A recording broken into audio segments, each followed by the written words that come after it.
Hello, good evening, students. Welcome back, and good evening, good morning, everybody in the US. So we are going to start our episode number 3. So as you know, we are doing it for last 3 weeks. So last 2 weeks. So today is the week 3, and I think we have already gone through. This is the episode 1 where we did a heavenly spray of milk, and then we have done something in episode 2, making sense of randomness. And today we are going to come up with a new topic, and with me is Dr. Omkar Deshpande. So Omkar, you can get started, with the thing. So I share your, you can share me your screen. Can you enable screen Oh, sharing? yeah, I know. So students, if you are hear me, then please say yes, so that I can know that you guys are able to hear us. Okay. Omkar, you can share now. Yeah, right. Just let me just give me a minute, just check if things are okay or not. So students, if you are able to hear me, say yes. If you are able to, okay. I think they can able to hear us. So Omkar, you go ahead. Okay.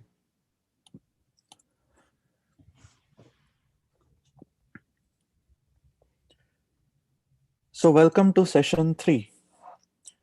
Uh, you will recall from the first 2 sessions that being human, our earliest ancestors were great at pattern recognition. They not only grasped the obvious cyclical patterns in nature, like the cycle of day and night, the cycle of the seasons, but when they saw random star patterns in the sky, they also created new patterns. These were constellations. We may not consider constellations as real patterns because we saw last time that they were relative to the culture. One culture might see a bear in the same set of stars, where another culture saw a dipper or a wagon. But some other patterns in the night sky are so clear that there is nothing subjective about them. If you track the positions of stars across several hours in the night, you will see a clear pattern that is captured by time lapse photography. So, this picture has been taken from one of the hills in Silicon Valley across several hours in the night. And you can see here that every star that has been captured is seen to move along a circular arc. So this star moves along this arc, this star moves along this arc over a few hours in the night, this star moves along um, a shorter arc. You can see the arcs are shorter here. And so all of these arcs seen together form concentric circles. We are not able to see the full circles that are traced by all these stars because it takes roughly 24 hours for a star to complete one full circle. And when our sun rises, our view of the stars goes away, as we have seen earlier. Now, at the very center here, you see a star that hardly moves at all. And this star is called the pole star, also known as Polaris. To be precise, Polaris isn't exactly at the center, but it's almost at the center. So it moves, but it moves very, very little. So basically, what you see in the sky in the night, if you track the, all the stars, is you see them all moving around in circles around the star Polaris.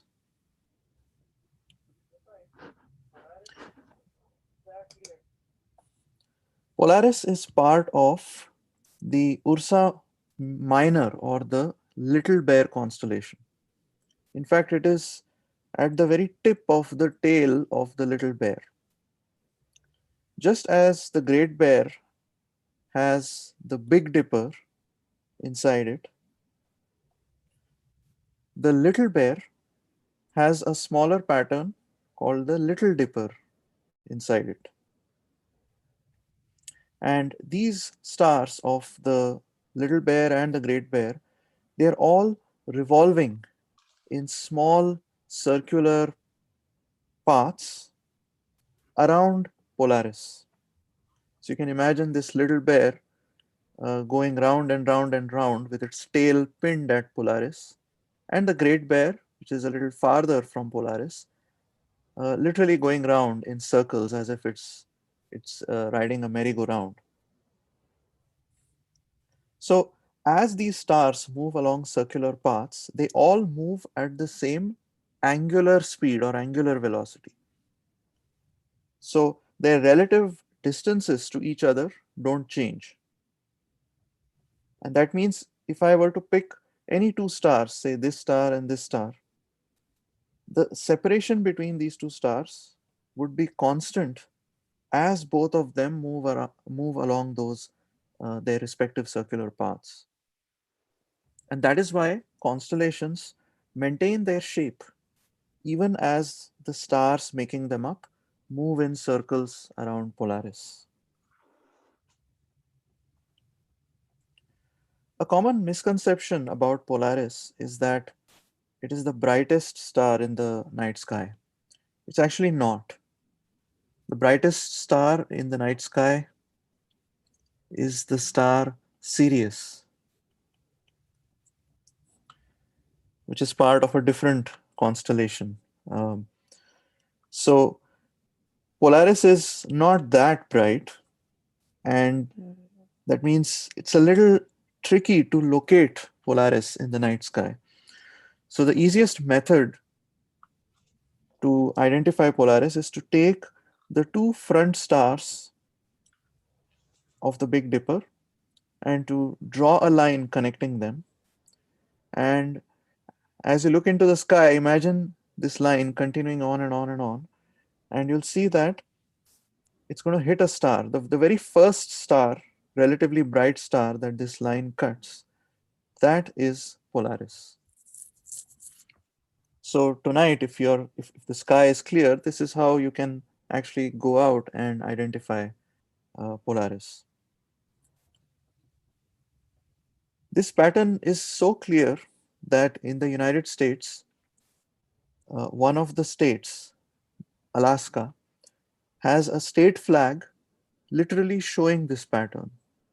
So you see, this is the Big Dipper, and you connect these two stars together, it goes and hits Polaris. Now, Polaris is drawn uh, with a size that's bigger than these stars, but as I said, it's not any brighter than these stars. It's actually relatively faint. So um, but because it's at the center of all of those concentric circles, it has more importance.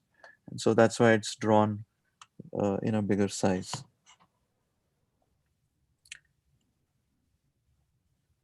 Now, suppose you're on flat land and you have a full view of the horizon all around you, right? So let's say this is who you are, and you look around you, you can see as far as your vision goes, assuming there are no trees blocking your view or no mountains.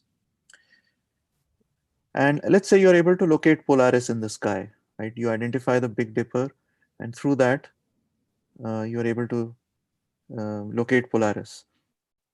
If you imagine dropping a vertical line from Polaris, the point where this line cuts the horizon, that point is called true north. It's called true north. So when we say north, this is what we mean. North is the direction in which Polaris lies. And that's why Polaris also is known as the North Star. It's called the North Star.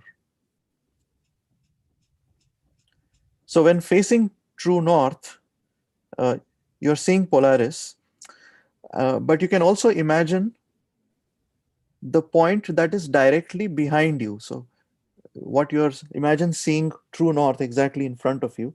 The point on the horizon that is directly behind you would be called true south, the point that is opposite to that of the direction of the true north.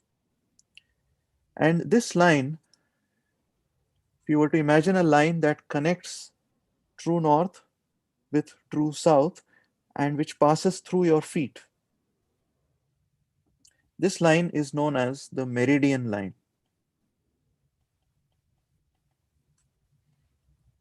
So, namely, we will call this the local meridian line because if I am standing next to you, maybe a few feet away from you, I can see true north as well using the same technique. But the local meridian line, if let's say I'm standing here, the local meridian line would actually pass through me, and my local meridian would be different from your local meridian, right? So, locally speaking, my line might be parallel to your line, and so we can literally imagine an infinite number of local meridian lines depending on wherever you are standing. Each of us can draw a local meridian line. So, after we have identified this north south meridian line, we can also imagine drawing a line that is perpendicular to it. So, let me rub this off. If you look at this line is drawn perpendicular to the local meridian line. And this is the east west line. So, if you were to imagine outstretching your hands as you are facing true north, your hands would be along the east west line. So, simply by knowing where Polaris is, one can figure out the four cardinal directions north, south, east, and west in this way. So, if you ever get lost backpacking in the country or sailing across the sea, you can use Polaris to identify the four directions. Isn't that cool? This is how the four directions are defined. They are defined in terms of Polaris or the center of all those concentric circles. If you know what that point is, from that you can derive all the four directions. Now, among the two constellations of the Great Bear and the Little Bear, the Great Bear stars, particularly the stars of the Big Dipper, are brighter and easier to locate.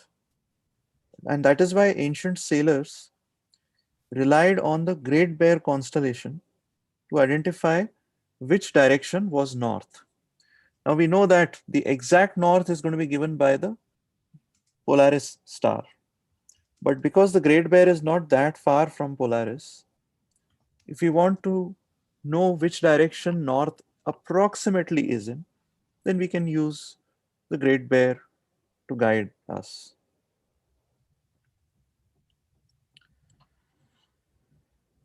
The story of Callisto and Zeus that I told you last time doesn't end at the point where we left it in the last session.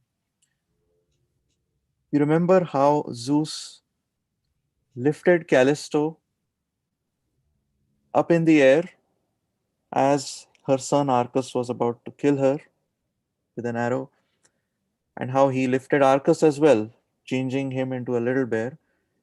And that is how the great bear and the little bear had attained their position in the night sky. You would also recall that Hera used to be jealous of Callisto. And so imagine Zeus lifting Callisto and giving her a permanent spot in the heaven in the form of the great bear, where she's always visible to everyone in heaven. So Hera was naturally unhappy by that arrangement because both Callisto and her son were in the immortal heaven, glittering in the night sky for everyone to behold. And so that story continues where she goes to complain to the sea god. So in this uh, mosaic, you see the sea god here. For the Greeks, the sea god was Oceanus, and his wife was Tethys. So Hera goes to them and she complains to them. They ask her what her problem is, and she starts crying that she cannot bear to see another queen of heaven shining in the sky, threatening her own place as the queen. Who is she calling as the other queen of heaven? Well, Callisto, because she's Callisto is occupying a permanent spot in the night sky. So Hera asks the sea gods to never let Callisto and her son Arcus take a dip in the sacred waters of the ocean. They agree to that arrangement, and that satisfies Hera to some degree. Now, what does it mean for Callisto and Arcus to take a dip in the sacred waters of the ocean? To understand that, we have to understand how the Greeks saw the world around them. The early Greeks, like many ancient people around the world, believed that the earth is flat and circular. Okay, so this is the top view of the earth for the ancient Greeks. So you can see the landmass of the earth is divided into three continents: Europe, Asia, and Africa. They didn't know about the existence of the Americas. And the entire landmass of the earth was imagined to be surrounded by a single ocean that runs around the earth's landmass like a circular river. This is where the ancient Greeks lived. So if you imagine yourself now located at a particular spot, what do you see in the night sky? When you see a star rising, so stars are observed to rise from the east and set in the west, just like the sun. And so when you see stars rising from the east, it's as if they are emerging out of this ocean. And whenever a star sets in the west, it's as if the star is plunging into the ocean. So, what you see every night is many of the stars are taking a plunge into the ocean, they're bathing in the ocean, and then somehow in the daytime or maybe later on, those stars emerge out again from the other side of the ocean.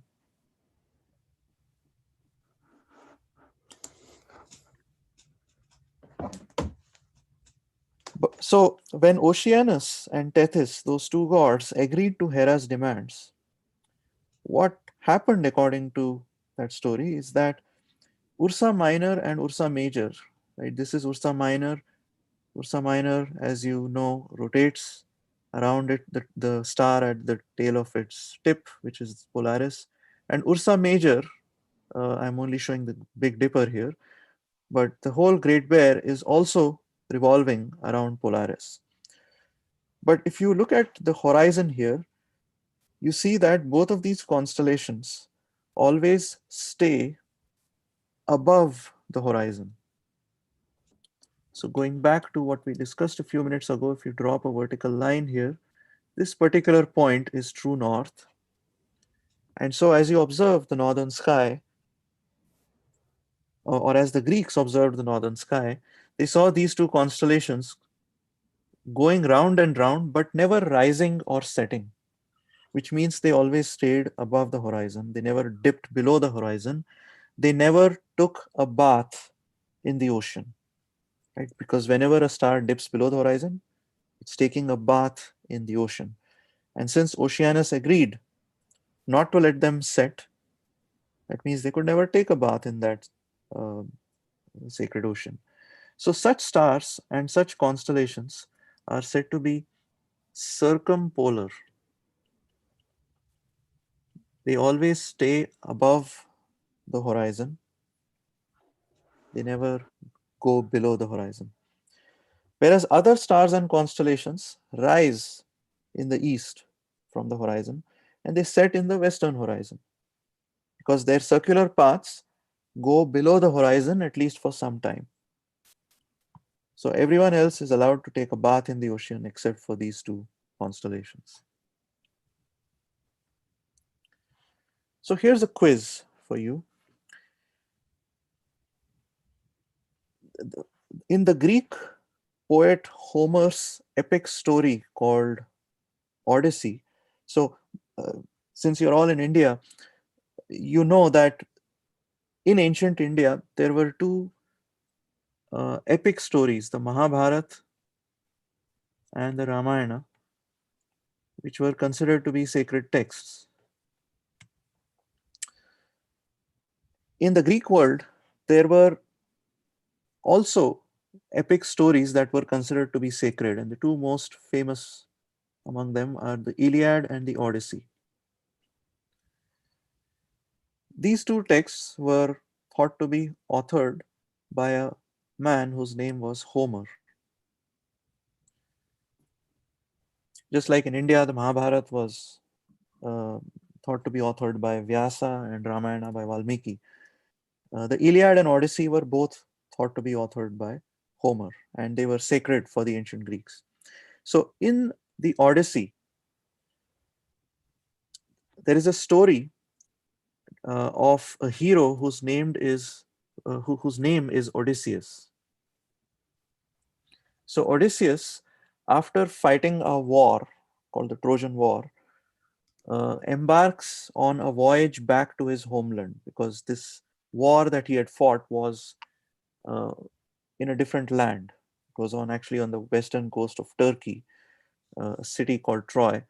But after the war ends, the Greeks embark back on a voyage to their respective kingdoms or city states, and Odysseus travels on his own back to his own um, uh, homeland. And the Odyssey describes his adventures. So he often gets blown by storms, gets trapped on different islands. He encounters different monsters and overcomes various trials and tribulations to finally arrive back home. But in one of those episodes, he is on this island um, where there is a woman, a beautiful nymph called Calypso, and he spends some days with her, and then she guides him she guides him as to which direction to sail next in so that he's going towards his homeland. And her advice to him is keep keep the great bear to your left. Keep the great bear to your left. So there is a passage in the Odyssey which recounts her giving this advice. So given this, which direction do you think Odyssey was heading when he sailed home, or when he sailed away from the island of that Calypso, the nymph Calypso? In which direction did he start sailing? Did he start sailing north, east, west, or south? Okay, students, we are waiting for your answer. The answer is like which way it will north, south, east, or west, right? So, Omkar, do you think that we can draw some So, this is a great bear is a top, right? The diagram. Yeah, the Big Dipper Mhm. is part of the Great Bear, but you have to visualize sailing. So this requires some visualization. in which direction should you sail so that the Great Bear is on your left? If you want, we could go back to this diagram. In which direction should you be sailing to keep the Great Bear on your left? Okay, students, answer.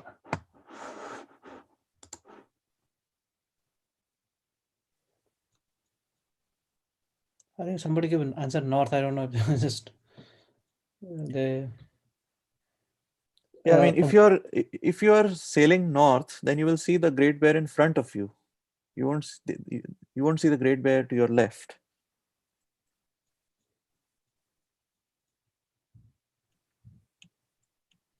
So, in which direction should you be sailing so that the Great Bear is to your left? So, the answer is east. Because if you look at this diagram, if I am sailing in this direction, right, let's say my ship is going in this direction, then the Great Bear will be to my left. Right? This is the direction in which the Great Bear will lie.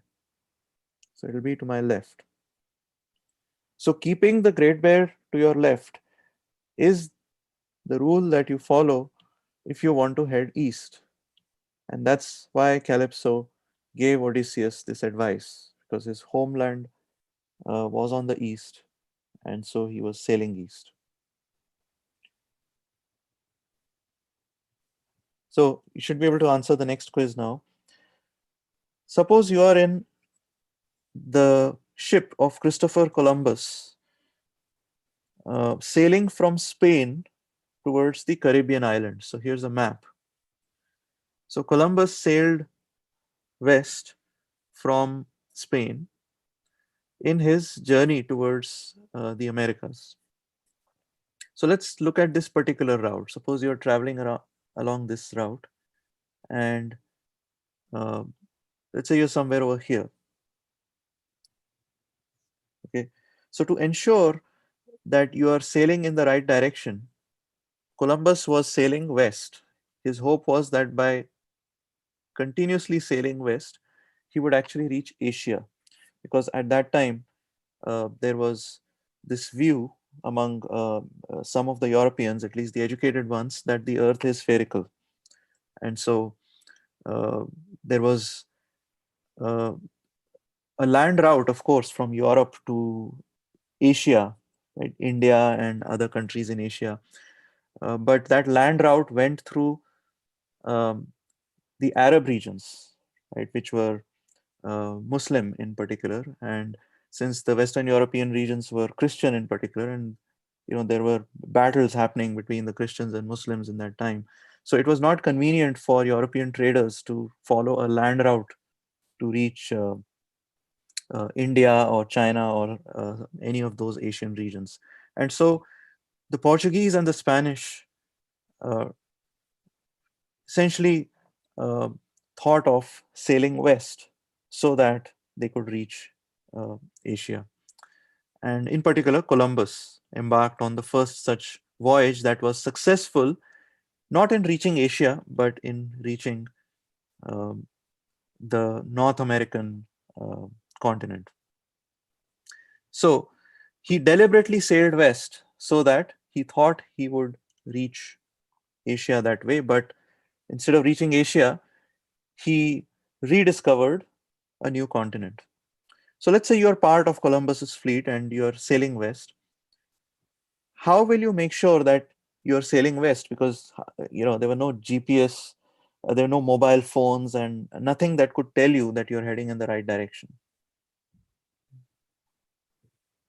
So you would look at the Great Bear to make sure you're going in the right direction. So how should you keep the Great Bear? In which direction should you keep the Great Bear when sailing? Should you keep the Great Bear in front of you, to your left, to your right, or behind you? That's the quiz.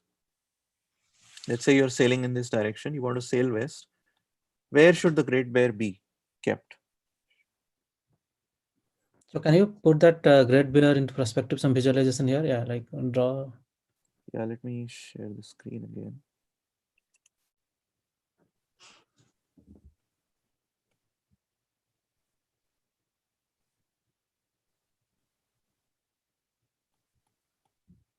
So let's go back to uh, this picture here. So now you want to sail west, right? Let's say you are part of Columbus's fleet. You're sailing west. How do you make sure that your ship is heading in the right direction? In which direction should the Great Bear be kept as you're sailing west? Should it be kept in front? Should it be kept to your right? Should it be kept to your left? Or should it be kept behind you? Okay, I think students please answer. So imagine like you're like you're going towards west. Like, I think some people saying that to right. Oh, yeah, so that is correct. You would keep the Great Bear to your right because when heading west, which direction is north? North lies to your right. And how do you identify north? You identify north by identifying the two bears. Right? The Great Bear, of course, is easier to identify. So you keep the by keeping the Great Bear to your right, you make sure that your ship is heading west. And so this is how people found their way. Right? The title of today's session is Finding Your Way. How did people find their way in the night when they were sailing across ships? During the daytime, of course, you can use the direction of the sun because you know the sun rises in the east and sets in the west. But at night, you have to rely on familiar star patterns, constellations.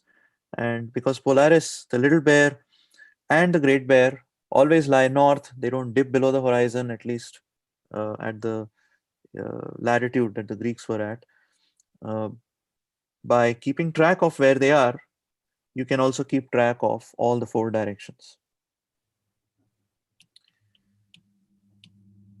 Okay. Nowadays, even though there is no um even when there is no nighttime visibility, right? Maybe that, let's suppose there are clouds in the sky and you can't see the stars and constellations. How would you find your way? Well, we have an instrument now called a magnetic compass, which helps us identify the four directions. So let me write down the name of this instrument. I assume you know what this is, and some of you might have played with one. It's a very small it can be very small in size. And nowadays, if you have science kits, some of these science kits come with a magnetic compass. So the magnetic compass has a very thin sheet of metal which actually freely revolves around this pivot. And if you just leave it for a few seconds without disturbing it, it will align itself in a particular direction. And this direction towards which this red end is pointing is called magnetic north. Okay, so that's roughly where north is, and the other direction is called magnetic south. So why does the compass align like that? Because from your science books, you would know that the entire Earth, the interior of the Earth, can be visualized as a giant bar magnet. And so, whenever you have a bar magnet, you have magnetic lines of force. And so, if you keep a magnetic compass anywhere along near that magnet, the compass will align itself along those magnetic lines of force, the local, whichever direction the local magnetic lines are going along. And so, uh, even when sailing, you can use a compass, and that will tell you roughly which direction magnetic north is. But the interesting thing is that the magnetic north is not the same as true north. There's actually a deviation between the two, they don't coincide. And this deviation, this angle between the true north and the magnetic north, is called magnetic declination or just declination. So declination is the difference between true north and the north, which the northern direction which your compass is telling you. Now, what is this error? How much by, what is the magnitude of this declination? Well, it depends on where you are located in the world. So in this map, you actually see the values of the declination in different regions around the world.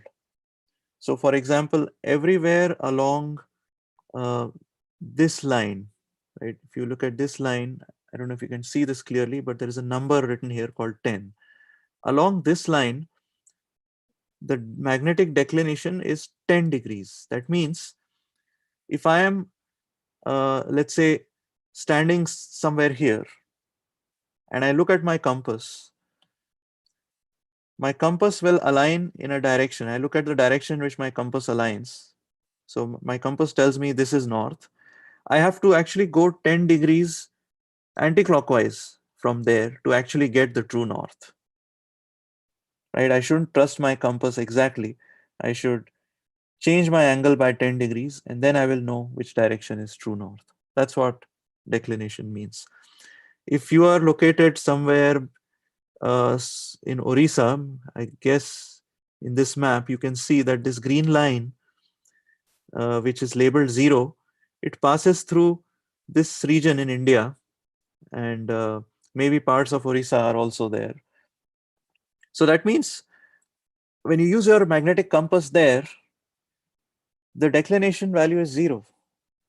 That means your compass is more or less pointing in the direction of true north, right? This angle is basically 0. So you can trust your compass there. Whereas if you are, let's say, in Jammu, right, you go north. So this line has a declination value of 2 degrees. You go further north, it's 4, 6, 8, 10, 12, 14, 16, 18, 20. So you can see the declination varies. Right? If you go south, let's say you go to Sri Lanka or the southern tip of Kerala or Tamil Nadu, here the value is -2, -2, -4, -6, -8, -10. So they are shown in steps of 2 here. So what does -2 mean? That means if you look at your compass in Tamil Nadu or Kerala, uh, you don't trust your compass exactly.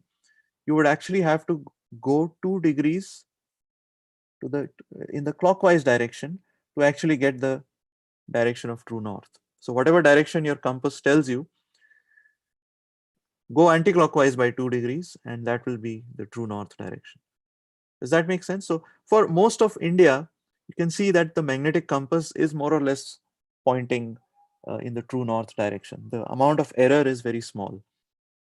But where I live in California here, the value is around 14 degrees. The value of magnetic declination is around 14 degrees. That means if I look at my compass and if I want to find out which direction true north is, I would have to uh, I would have to take that direction and then go in the anti-clockwise direction by 14 degrees to get true north.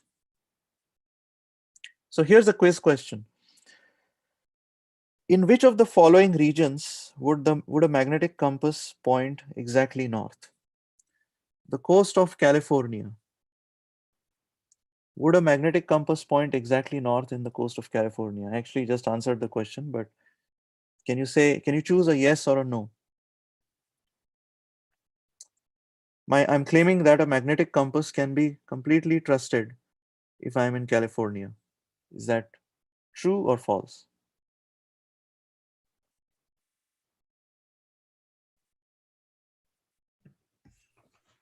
So it's false.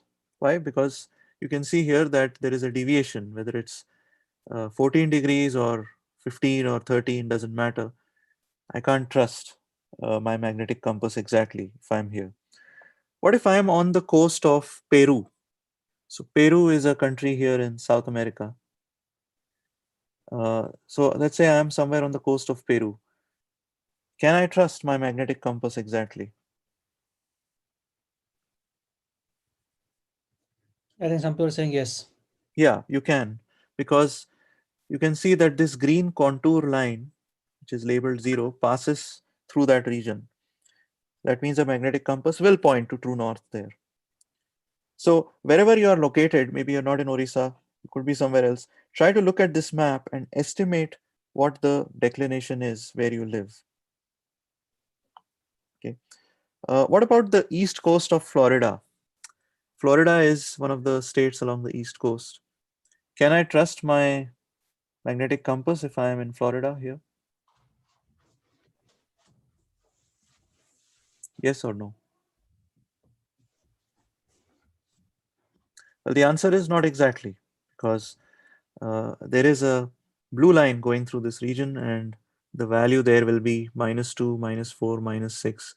So somewhere around -6 or -7 will be the declination value there. That means whatever direction the compass is, I imagine rotating it by 6 or 7 degrees clockwise, and that will give me the true north. Okay, here's another quiz. Every year in autumn, as the days get shorter and colder, different species of birds migrate south I mean, at least in the northern hemisphere, um, the birds start migrating south to warmer regions in search of more food. And they often reach the same pond or exactly the same stream or local landmark that they visited the previous year. And then in the spring, when the days get longer and warmer, and the foliage turns green again in the northern regions, the birds head back north to their homes to build nests and to have babies. So I'm sure you must be knowing this, because there are many of these species that come to India. When I was your age, I was really passionate about bird watching, and I used to eagerly wait for winter to come, because I would see lots of new species of birds that would migrate, many of them over the Himalayas, uh, to spend their winter in India. So, how do birds find their way when migrating? What do you think? It's not a yes or no question, but think about, if you were a bird, how would you find your way uh, north or south when migrating as the seasons change?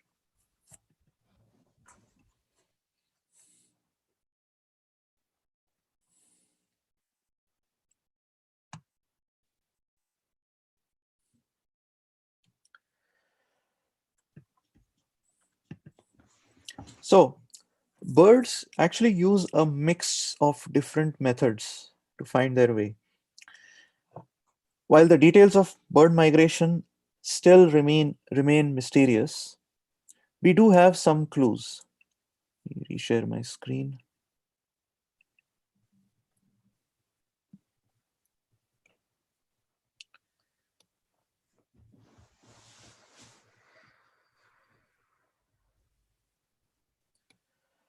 So one of the things that birds do is they keep an eye on visual landmarks. For example, many birds follow coastlines, or they might follow major rivers, or they might follow the edges of mountain ranges. So where I live in California, there is a very popular route for bird migration, and it's called the Pacific Flyway. It's called the Pacific Flyway. So it's like a highway. It's like a highway not for cars or buses, but for birds, for migrating birds. So one of the lanes along the Pacific uh, Flyway tracks the coastline. So it's a very popular route that is taken by migrating birds by just following the coastline. There is another lane which actually uh, goes through a valley called Central Valley. So on one side of Central Valley there are mountains, the Sierra Nevada mountains. On the other side also there are mountains, and so this is like a valley. It's a very fertile valley. A lot of uh, a huge percentage of the United States population gets its food from the Central Valley in California. But there is also a lane there, which is part of the Pacific Flyway. Okay, so the birds that are flying here will keep themselves at the center of these two parallel mountain ranges. And by doing so, they would be heading in this roughly north-south, but you can say northeast-southwest direction. So that's the first way in which birds find their way. Um, a second way is also by tracking the position of the sun. So if you imagine a bird flying over the ocean, there are no visual landmarks that it can use, but it can look at the position of the sun during the day. Uh, we know the sun rises roughly in the east and sets roughly in the west. Shortly after sunrise, uh, if a bird wants to head south, right, it will keep the sun to its left. Right? If I want to head south, going back to this picture, if I want to head south, shortly after sunrise, I know that the sun rises roughly in the east, and so by keeping the sun to my left, I would be heading south. And that's what birds do. They know that the sun rises roughly from the east after sunrise, and it sets roughly in the west before sunset. So if I'm heading south uh, shortly before sunset, in which direction will I keep the sun? Well, the sun would be heading in the west, so I would try to fly in a direction such that I keep the sun to my right. Right? If I want to head in this direction, I would keep the sun on my right. So at different times during the day, the sun is, at different positions in the sky, and the birds know how to choose the right direction to fly based on the location of the sun. But think about what happens at night. Many birds, they keep flying all through the night for several days without stopping. So at night, the birds track the positions of the constellations. In fact, they can recognize the same patterns of stars, like the Big Dipper, which sailors have been using since the earliest times. But they don't rely on a single pattern, they don't rely on a single constellation, because it's possible that there could be clouds that could block the Big Dipper. So in that case, they switch to tracking some other constellation, say Cassiopeia, which is another prominent constellation. And when both of these constellations are blocked, the bird could switch to a third pattern. But what if all the constellations are blocked by the clouds? Or what if the sun is blocked by the clouds during the day? So, in that case, the birds have this uncanny ability to follow the magnetic field of the earth. Right? It's almost as if they have tiny magnetic compasses in their brain. So it may not be perfect, as you see the magnetic lines of force, they vary a lot depending on which region you are in. Um, they deviate from the north-south direction, but as a very rough approximation, birds can use it to track their direction. Okay, we know today that the Earth is a spinning sphere. Right, today from your science books, we're going to come to that. How did people figure out that the Earth is spherical? We'll do that in a separate uh, session. But let's assume that the Earth is a rotating sphere. The axis of rotation of the Earth, which is shown in dark black here, can be visualized as a stick or a pole. Right? Imagine a pole piercing the Earth, and I'm sure you must have done that in some of your science classes where you build a model of the Earth and you have an axis, and it's this axis around which the Earth spins, right, in a left to right direction here. Now, if you were to extend this axis of rotation all the way to the stars, this northern axis would cut the pole star in the north. So if I'm standing somewhere in the northern hemispheres, staring at the sky, and I'm rotating around this axis. Right? I'm also spinning with the Earth. When I look at the night sky, I will actually see the stars appearing to rotate in circles around Polaris. Right? Polaris would be more or less fixed along the axis because it is along the axis. So it would not appear to move, but the other stars would appear to rotate. It's just like if you stand underneath a fan at home and you look up, you will see that the center of the fan is fixed, but different points along the blades of the fan appear to move in circles of different radii. Now, actually, when you look at college astronomy or maybe even high school astronomy, you will come to know that the Earth's axis of rotation is not exactly fixed. It is more or less fixed across our lifespan. It will remain fixed, but across tens of thousands of years, the Earth's axis of rotation itself slowly rotates, it slowly changes, and it actually cycles. This cycle takes 26,000 years. It's called precession.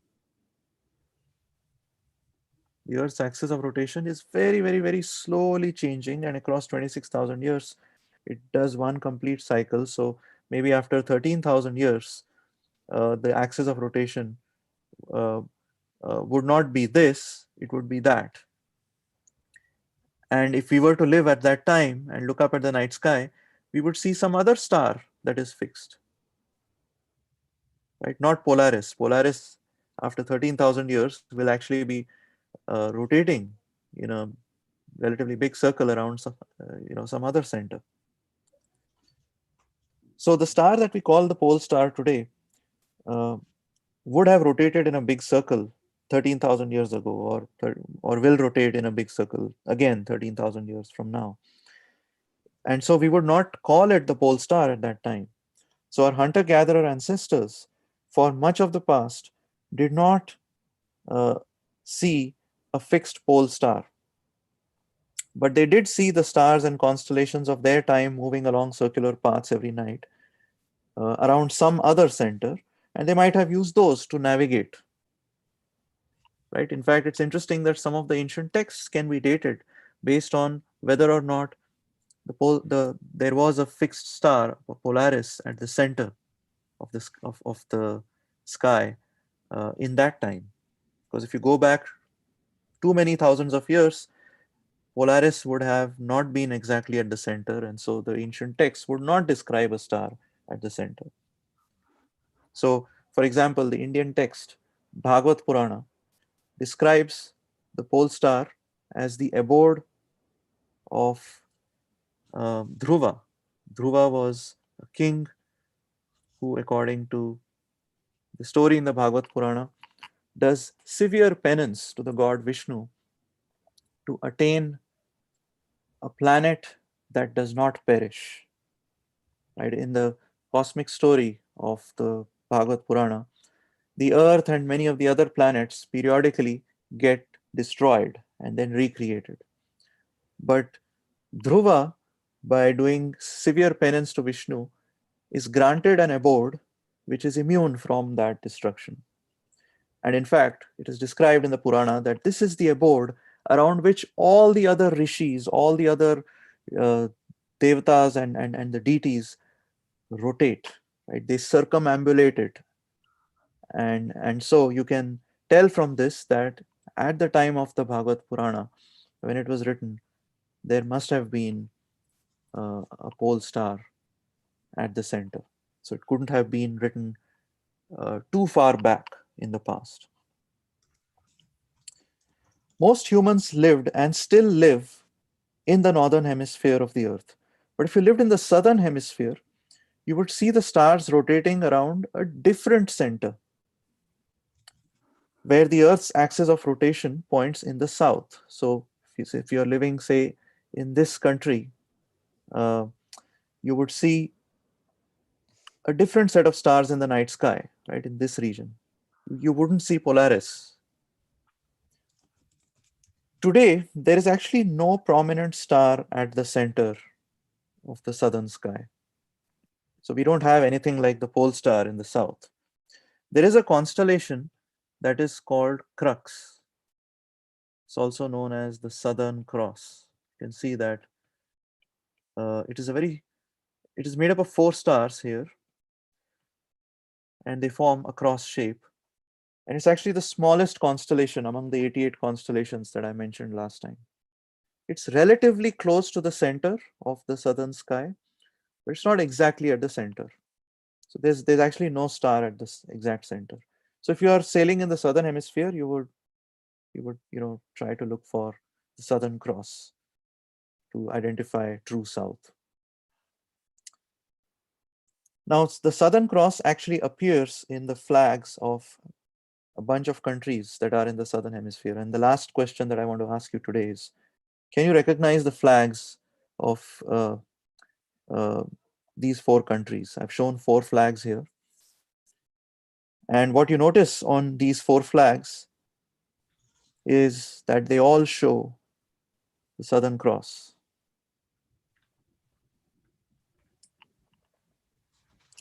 To indicate that they are located in the southern hemisphere and that they see this in the night sky. Right? We don't see it because we are in the northern hemisphere. But from these countries, you can see them. So, which country is this? Let's start with this. Okay, the first one in the left, which country? Which country's flag are you seeing here? Okay, Omkar, can I bring the students now so that we can have a live Sure. discussion now? Okay. Sure. You mean for this question as well? Yeah, for this question, so let them Okay. come and then. Okay.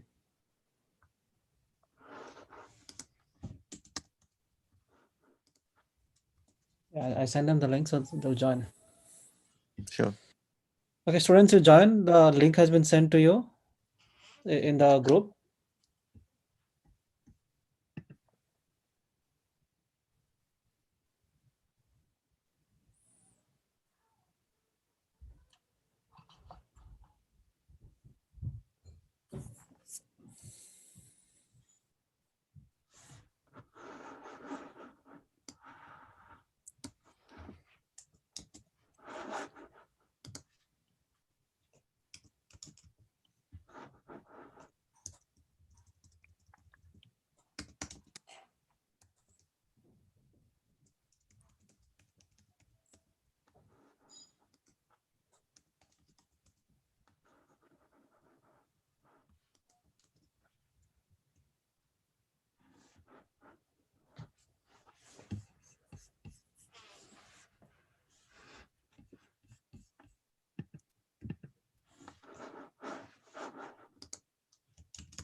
And also you can answer on the YouTube. Like if you're seeing me, you can join.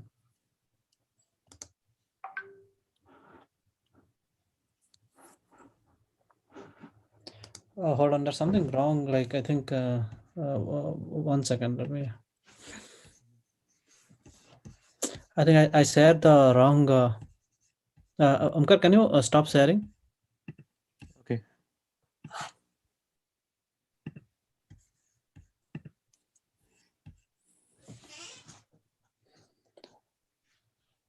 Okay, actually I sent the wrong.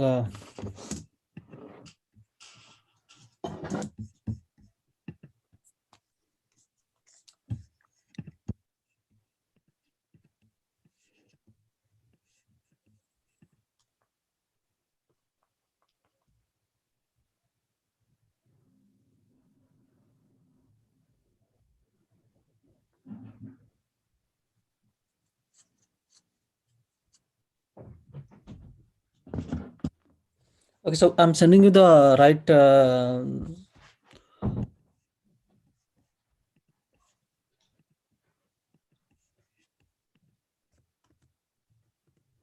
Okay, guys, I sent you the right one. So you should be joining. Okay.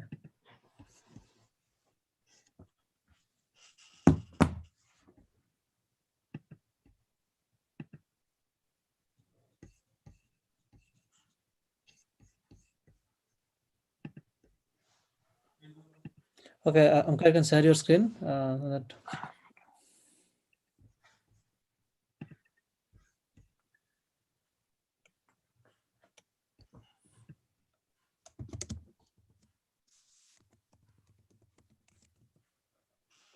Okay, so students, you can hear us? Yeah. Okay. So you can answer the question now. Yeah. Name the So, countries whose flags these are. so the first one, which country? Let's Australia. start with the top. Australia, good. How about uh, this one? Brazil. Brazil, good. How about this one? It looks like Australia, but little different.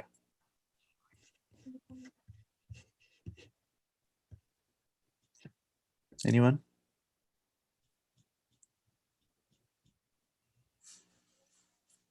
I'll give you a hint. They also have a cricket team.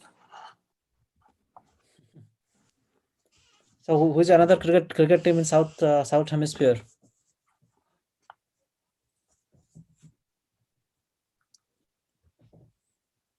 Okay, another hint. Do you see cricket? Hello, students. There are not a lot of people today. I don't know what. I think maybe I sent it the wrong. So who I see. That's defeated okay. India in the semi-final last year? England. England defeated it last year. England is South Hemisphere, a country in South Hemisphere. Do you see cricket or no? No, Actually, sir. even I don't know who defeated India. I don't remember. I think New Zealand. Australia. Huh? Okay, so this is New Zealand. This is New Zealand's flag. Both Australia and New Zealand have the sort of the British emblem, right? Because it was originally the British who uh, colonized it.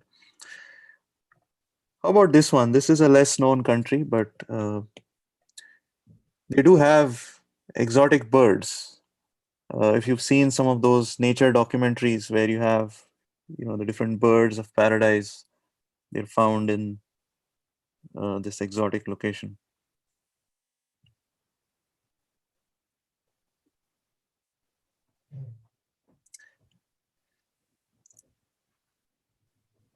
So three of those countries, Australia, New Zealand, and this country, which I am showing the flag for here, are located in on this map. Brazil, of course, I'm assuming everyone knows, is in South America.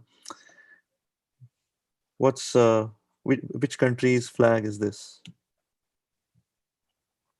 I think you also sent that country there, right? New Yeah.